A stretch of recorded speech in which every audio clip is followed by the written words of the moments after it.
Assalamualaikum warahmatullahi wabarakatuh. Halo, apa kabar semuanya? Perkenalin, nama aku Rio Gusti Fauzi. Buat yang sudah kenal, mungkin kita pernah jumpa. Melalui video ini juga aku sekalian mau nyapa kalian semua yang berada jauh di sana. Mudah-mudahan kalian semua berada dalam keadaan sehat walafiat. Apalagi di masa pandemi seperti sekarang ini, kita harus ekstra untuk menjaga kesehatan.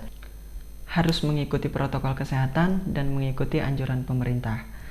Tetap jaga diri kalian dengan beraktivitas di rumah saja. Namun yang paling penting, meskipun di rumah saja, jangan lupa untuk terus belajar dan mengupgrade diri. Nah, ngomong-ngomong soal belajar dan mengupgrade diri, tentunya dalam kehidupan ini banyak hal yang harus kita pelajari. Nah, salah satunya mungkin kita harus bisa memfokuskan diri bidang mana yang harus kita dalami. Akhir-akhir ini aku itu tertarik sama salah satu platform, yaitu namanya YouTube. Kenapa aku tertarik di YouTube? Karena aku melihat YouTube ini sangat berbeda dengan platform sosial media lainnya, seperti contohnya Instagram. Sekarang bermunculan platform aplikasi lainnya yang mirip seperti Instagram. Contohnya itu ada TikTok, dan juga ada snack video, dan juga ada aplikasi-aplikasi lainnya yang mirip banget. Nah, YouTube ini aku lihat sangat berbeda sekali. YouTube lebih mirip seperti televisi yang eksistensinya itu bisa lebih bertahan lama. Nah, sebagai seorang pemula untuk membuat konten di sosial media, tentu susah banget bro, susah banget.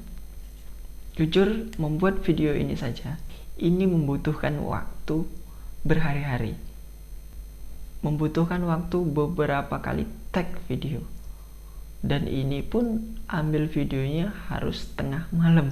Kenapa?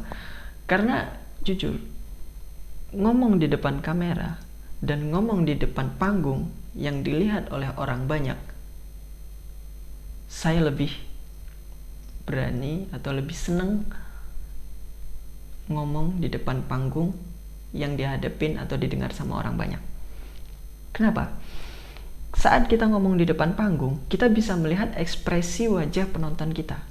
Bisa melihat mereka tersenyum, mereka tertawa terbahak, atau mereka melongo mendengarkan apa yang kita bicarakan.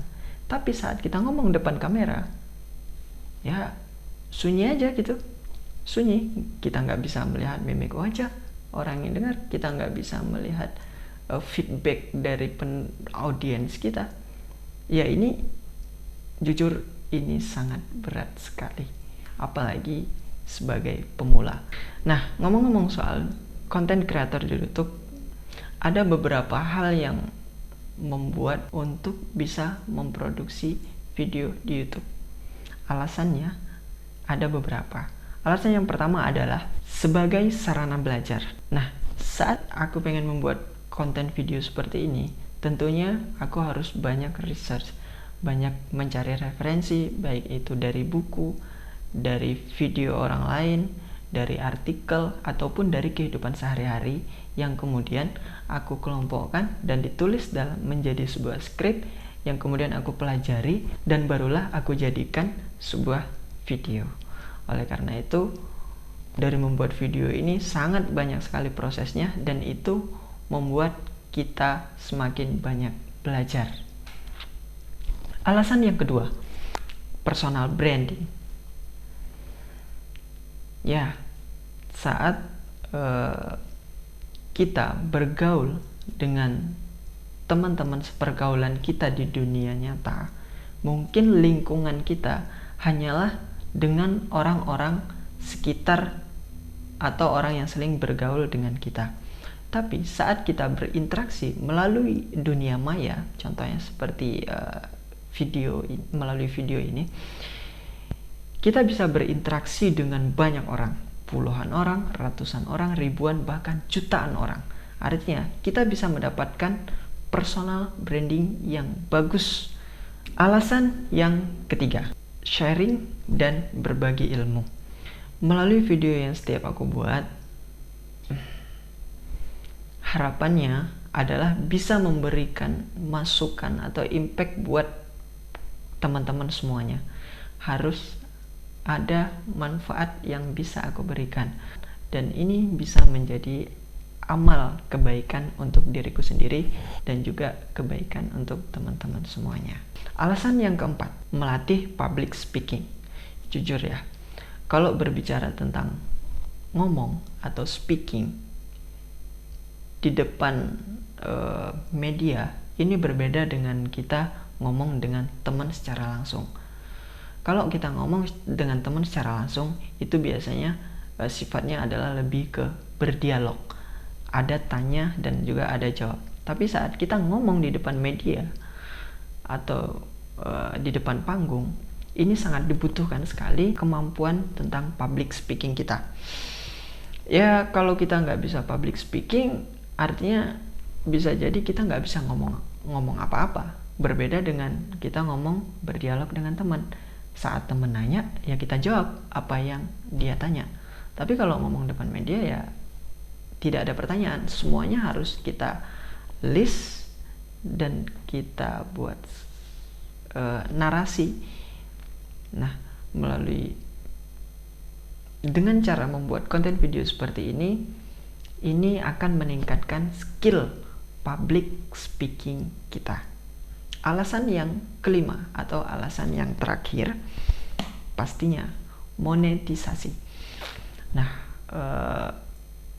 tentu kalian juga nggak mau kan kalau setiap yang kalian lakukan, kalian udah menyisihkan tenaga, menyisihkan waktu, menyisihkan pikiran.